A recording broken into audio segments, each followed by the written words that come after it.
नयाँ कम्पनीहरूले आइपिओ ल्याइरहेको बेलामा वैशाख महिनामै आइपिओ निष्कासन गर्न दुईवटा नयाँ कम्पनीले आइपिओ निष्कासन गर्नको लागि मिति सार्वजनिक गरिसकेका छन्। यसर्थ आजको यो भिडियोमा रहेर हामीले राम्रा वित्तीय अवस्था भएका यी दुई कम्पनीहरू कुन कुन हुन्, कुन कम्पनीले कति किता आइपिओ निष्कासन गर्दैछ र कुन कम्पनीले कसको लागि आइपिओ निष्कासन गर्दैछ त, कम्पनीको वित्तीय अवस्था कस्तो छ, इपिएस प्रतिशत नेटवर्क कस्तो रहेको छ, सो अनुसार कारोबार गर्दा हामीले कतिसम्म नाफा कमाउन सकिएला, यी सम्पूर्ण कुराको बारेमा एकमुष्ट रूपमा जानकारी दिने प्रयास गर्नेछौँ। त्यसकारण तपाईहरू पनि नयाँ कम्पनीको आइपिओको पर्खाइमा हुनुहुन्छ, विशेष गरी नयाँ वर्षको कम्पनी भर्ने सोचमा हुनुहुन्छ भने यो भिडियो स्किप नगरी अन्तिमसम्म हेर्नुहोला। साथै आइपिओ एफपिओ सेयर मार्केट सम्बन्धी सम्पूर्ण जानकारीहरू एकै ठाउँमा हेर्न र सुन्नको लागि हाम्रो च्यानललाई सब्स्क्राइब गरी हामीसँग जोडिनुहोला र फेसबुक पेज र टिकटकमा हेर्दै हुनुहुन्छ भने फलो गर्न नभुल्नुहोला। अब भने ढिला नगर लागौ विषयवस्तुतर्फ नै।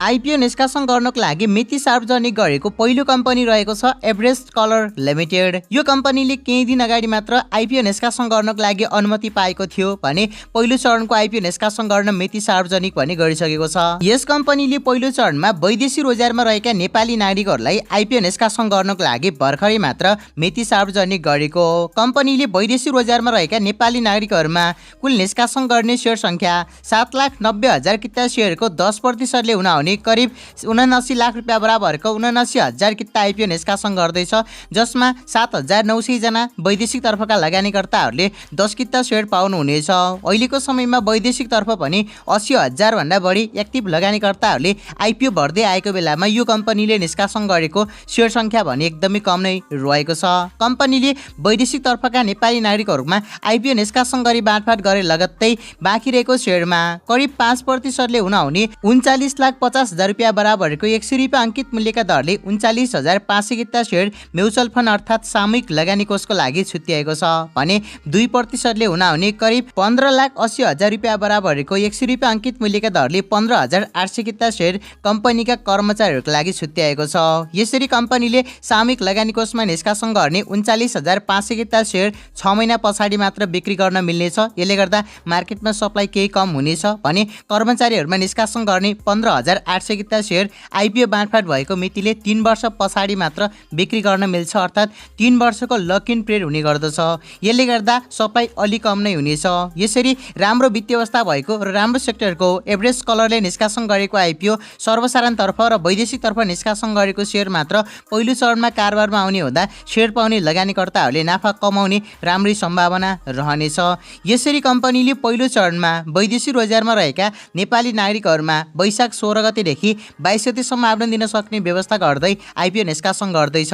यदि उक्त समयमा सम्पूर्ण सेयर खरिद गर्नको लागि आवेदन पर्न भने आवेदन दिने समयलाई वैशाख 30 गतेसम्म आवेदन दिन सक्ने व्यवस्था गरेको छ। तर यो कम्पनीको आइपिओमा पहिलो दिनमै मागभन्दा धेरै आवेदन पर्नेछ। यसर्थ तपाईहरूले वैशाखको 22 गतेभित्रमा यो कम्पनीको आइपिओ भरिसक्नु होला। यसरी सम्पूर्ण लगानीकर्ताहरूमा आइपिओ निष्कासन गरे पछाडि कम्पनीले जनरल पब्लिक अर्थात् सर्वसाधारण लगानीकर्ताहरूमा पनि बाँकी रहेको 6,55,70,000 रुपियाँ बराबरको 100 रुपियाँ अङ्कित मूल्यका दरले 6,55,700 किता सेयर निष्कासन गर्नेछ, जसमा 65,577 जना लगानीकर्ताहरूले मात्र 10 किताको दरले सेयर हाट पार्न सफल हुनेछन्। यो कम्पनीले सर्वसाधारण लगानीकर्ताहरूमा जेठको 15 गतेभित्रमा नै सम्भवतः जेठको 10 गतेको आसपासमै आइपिओ निष्कासन गर्ने देखिन्छ। यसर्थ तपाईहरू सर्वसाधारण लगानीकर्ताहरू हुनुहुन्छ भने पनि यो कम्पनीको आइपिओको पर्खाइमा मजाले बस्नुहोला। राम्रो खालको कम्पनी रहेको छ, सेयर पाउन सफल भएमा राम्रै नाफा कमाउन सकिनेछ। आइपिओ निष्कासन गर्दा एभरेस्ट कलर कम्पनी लिमिटेडको अर्निङ पर सेयर इपिएस अर्थात् प्रति सेयर आम्दानी 9 रुपियाँ 60 पैसा रहेको छ, जुन एकदमै राम्रो मानिन्छ भने कम्पनीको प्रति सेयर नेटवर्क 113 रुपियाँ 59 पैसा रहेको छ, यो पनि आउटस्ट्यान्डिङ नै रहेको छ। यसरी नर्मली हेर्दा कम्पनीले 100 रुपियाँदेखि 300 रुपियाँसम्मको ओपनिङ रेन्ज पाउनेछ भने सम्भवतः ओपनिङ प्राइस 300 रुपियाँको पाएर कारोबारमा आउनेछ। यसरी कारोबारमा आउन सफल भयो भने एभरेस्ट कलरको आइपिओमा तपाईहरूले नर्मली पनि 10 कितामा 1,000 लगानी गरेर 8,000 देखि 10,000 सम्मको पहिलो टार्गेटमा नाफा कमाउन सक्नुहुनेछ। त्यहाँसम्म राम्रो प्राइसमा गयो, सर्किट हान्दै गयो भने त्योभन्दा माथिको प्राइस पनि मजाले जानेछ। यसर्थ यो कम्पनीको आइपिओ भर्न नछुटाउनु होला। आइपिओ निष्कासन मिति सार्वजनिक गरेको दोस्रो कम्पनी हो यामलिङ हाइड्रोपावर कम्पनी लिमिटेड। यस कम्पनीले भने पहिलो चरणमा आयोजना प्रभावित स्थानीय बासिन्दा र वैदेशिक रोजगारमा रहेका नेपाली नागरिकहरूमा आइपिओ निष्कासन गरी बाँडफाट गरेर अब भने सर्वसाधारण सर्वसाधारण लगानीकर्ताहरूमा वैशाख महिनामै अन्तिम चरणको आइपिओ निष्कासन गर्दैछ। कम्पनीले वैशाख 16 गतेदेखि नै आवेदन दिन सक्ने व्यवस्था गर्दै सर्वसाधारण लगानीकर्ताहरूमा आइपिओ निष्कासन गर्ने भएको। यस कम्पनीले आफ्नो जारी पुँजी 77 करोड रुपियाँको 40% अर्थात् 28 करोड रुपियाँ बराबरको 28 लाख किता सेयर निष्कासन गर्नको लागि अनुमति पाएको थियो, जसमध्ये 7 लाख किता सेयर आयोजना प्रभावित स्थानीय बासिन्दाहरूमा र 2,10,000 किता सेयर वैदेशिक रोजगारमा रहेका नेपाली नागरिकहरूमा निष्कासन गरी बाँडफाँड गरिसकेको छ। यस्तै कम्पनीले सामूहिक लगानी कोष अर्थात् म्युचुअल फन्डमा 1,05,000 किता र कम्पनीका कर्मचारीहरूका लागि 42,000 किता सेयर निष्कासन गरेर बाँडफाँड गरिसकेको छ।